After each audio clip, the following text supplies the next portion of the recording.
many controversies that can be attributed to Sushma Swaraj on your screens as well. A few of the world leaders Sushma Swaraj met during her stint as the Minister of External Affairs for India, always putting forward India's position firmly and keeping India's interest first. That was in fact been a trademark as far as Sushma Swaraj is concerned. Now on the other side, you have also visuals of various leaders from various political parties, Derek O'Brien, Yoga Guru Ramdev. We also saw Hema Malini, the Member of Parliament of the Bharatiya Janata Party, in fact paying their tributes to Sushma Swaraj at her residence. Milan Sharma also with us on the broadcast. Milan, a flurry of a series of dignitaries in fact coming in and paying their respects to Sushma Swaraj from right early in the morning. How is in fact the day now planned forward, because she would be taken to the BJP headquarters as well for not only the party workers but for the Aam Janta. She is very popularly known as the People's Foreign Minister. There would be many who would want to come for the last darshan.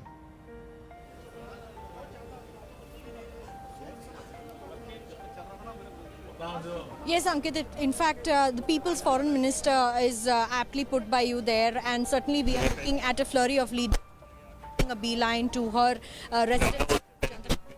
A while ago, we saw Hema Malini as well as Rajiv Pratap Rudy. We've also seen Baba Ramdev who came here. He's still inside as we speak, paying his final respects to the family. We also saw how Ravi Kishan, MP from Bihar, come in to pay his final respects, and in a short while from now we are expecting the President to be here along with Amit Shah, also Home Minister, who will be here, and for that very strict security barriers have already been put in place in the entire area on Jantar Mantar Road. This happens to be the road right next to Sushma Swaraj's now home, not her official residence, and certainly after this, the plan is to take her mortal remains to the BJP headquarters, which will leave from here by 11 a.m. The route right now has not quite been cleared out, but the security deployment is currently working on that. And from there, at the BJP headquarters at the ITO, where her mortal remains will be kept. And after 3 o'clock, 3 p.m. is when the mortal remains will be taken to Lodi crematorium. So that is going to be quite a route, in fact, Ankit, that the security deployments will need to chart out. Meanwhile, we are looking at leaders not just from the BJP but also from the opposition. As I mentioned earlier, Mayawati was here. BSP Supremo, who rarely speaks to the media, happened to have said that this is a personal loss for her as well. And we also saw Derek O'Brien, who spoke for both himself as well as Mamta Banerjee, Chief Minister West Bengal, who said that Mamta was supposed to be here but she wasn't able to make it, and which is why he's also come, and it is indeed a great loss for the nation there. Ankit, back to you. Many first, Polumi, for Sushma Swaraj. Youngest cabinet minister in Haryana. She was also the first national spokesperson of any political party in the country. So as a woman as well, she set a benchmark, and that too at a time when it was difficult for women to break into politics and leave alone making a mark. She in fact is one of the icons as far as the women politician in the country is concerned.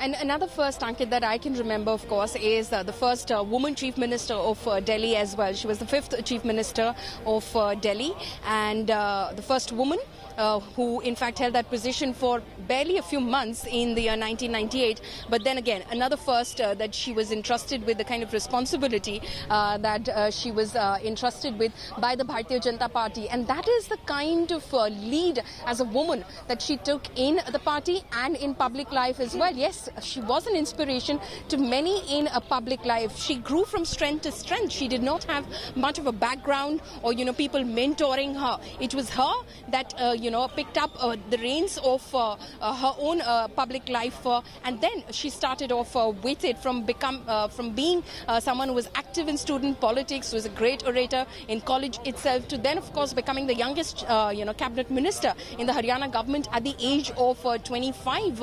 Obviously, she still, aside from the fact that she was facing some health concerns, but anyone would tell you that Sushma Swaraj had a lot of politics still left in her. She was so embedded in the in political life and invested in public life that she continued to be active on Twitter, for instance, because she was not actively participating in government or the party per se, but then she continued to be constantly engaged with the party stand, speaking to people as much as possible as well. Obviously she was taking this as a break from retirement and as a break, as a retirement itself, spending some time with her husband and, her daughter as well. In fact, when she did announce to everyone, because that is how accessible and approachable she was. Her phone lines at her residence in her last stint at 8 Safdarjung Lane would constantly be buzzing, because she had made herself so accessible to people, and not just by just connecting with them. She used a lot of wit, she used a lot of humor, she was very good with repartee, and she was constantly engaging with, you and I possibly don't engage with as many people on Twitter and their comments, but Sushma Swaraj was going through it all by herself and engaging with people, and that is the kind of connect she had. It would buzz all the time, her phone line at 8 Safdarjung Lane, and hence she had to put it out on Twitter that she is moving out of her official residence at 8 Safdarjung Lane and is moving into a private apartment. And then of course she put out those very endearing pictures of herself with her husband Swaraj Kaushal sipping a cup of tea, watching out over the balcony over here at Dhawandeep building, and just soaking in some relaxed time that she had finally found, given that she had led a very active political life for the last 4 decades, Ankit. Well, let me